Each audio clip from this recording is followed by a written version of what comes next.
Hi, today I've got a very quick live for you. It's about intermittent fasting. So if you wanted to know anything at all about intermittent fasting, this live I'll give you the basics, or head over to my website at janelamson.com and take a look. There's a couple of posts over there that really go into a lot of detail about it for you. So we'll just get started. So intermittent fasting is not another diet. It's a no-fuss way to eat with no calorie counting, weighing food, or calculating macronutrients. And in my opinion, that's a reason for its popularity, especially among women above 50 looking to shed their belly fat. It's a healthy way of eating in a hassle-free manner. I personally love it. I find I have more energy and can maintain my weight, so much easier. I know many of you will hear the word fasting and immediately think of deprivation and feeling hungry and all those things and images that fasting brings. In truth, you already practice fasting when you don't eat between going to bed at night and getting up in the morning. The most basic premise of intermittent fasting is to lengthen that non-eating window, which means that you're more likely to eat less in the time that you have to eat. Some of the benefits of intermittent fasting are your insulin levels will drop, which prompts fat burning, so you're lowering your risk of type 2 diabetes. Your human growth hormone levels will increase. Also which also promotes fat burning and muscle building. Inflammation is reduced in the body, which is a huge plus, especially as we move into midlife. There are various forms of intermittent fasting that range from beginner/easy to stricter and more difficult non-eating windows, such as eating only one meal a day, or eating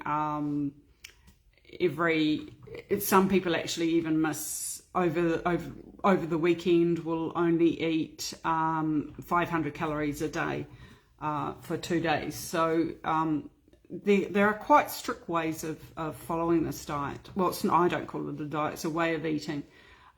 But the way I do it, and one of the plans that you can do, is a much easier way of doing it.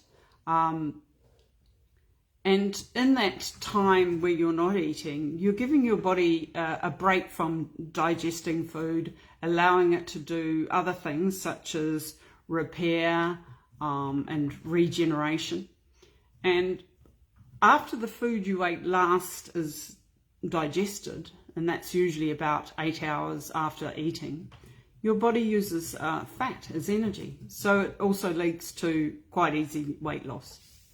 Intermittent fasting for women in midlife is possibly so successful due to the fact that apart from not eating between your chosen times, there is nothing else to do, except it is important, of course, that what you eat in that time is healthy, low in sugar and refined carbohydrates, as well as low in saturated fats.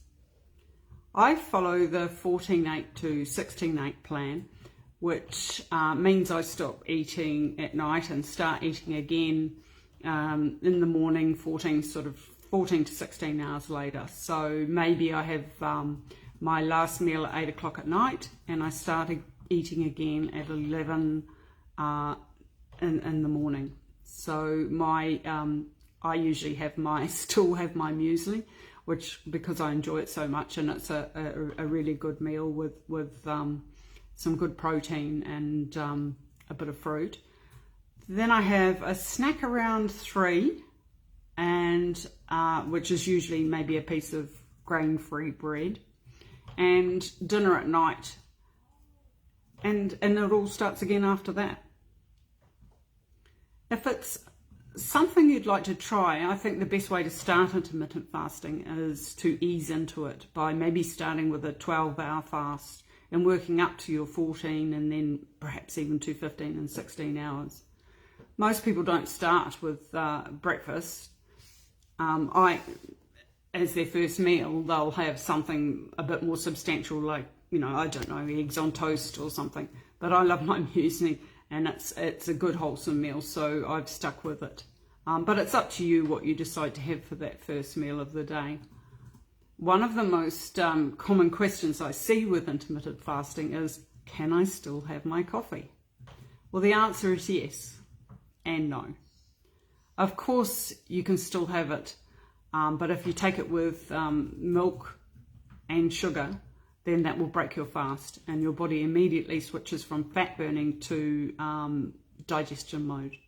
But having said that, there are no hard and fast rules. You can do what you want. And if it's something that you need to have in the mornings, have it.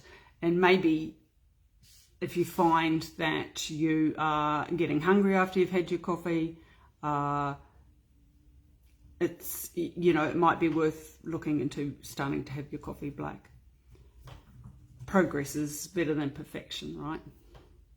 If you find it triggers cravings, definitely, or losing, sometimes you might find that something like that, which switches you from your fat burning mode into digestion, will stop you losing weight. So it might be time to think about having black coffee. I find that my coffee, because I take it black, actually curbs appetite. So that's a win for me. You can combine intermittent fasting with other forms of dieting. So if you're on such a thing as keto or low carb, I like to stick to low carb myself. And I allow myself, every now and then, I allow myself a treat. Whatever you choose, make sure you eat a healthy whole food diet. Just because there is a promise of losing weight, it isn't an opening to go crazy by thinking it would be okay to start eating lots of empty carbs. You know that total mind tug of war when you think, I'm doing this really good thing over here so I can do this really bad thing over there. Well, this is an opportunity to really improve your health. So make the foods that you in your eating window really count. Remember to always listen to your body. If you're hungry in the mornings, you can still have a little snack, maybe a bone broth or a low-calorie, high-protein snack like a boiled egg or cheese stick. Respect what your body is telling you. Would love to know in the comments if it's something that you'd like to try. If you want to know more about it, certainly contact me or send me a question in the DMs, whichever way you prefer to get in contact with me. And I'll be talking to you again next week. Thanks for listening.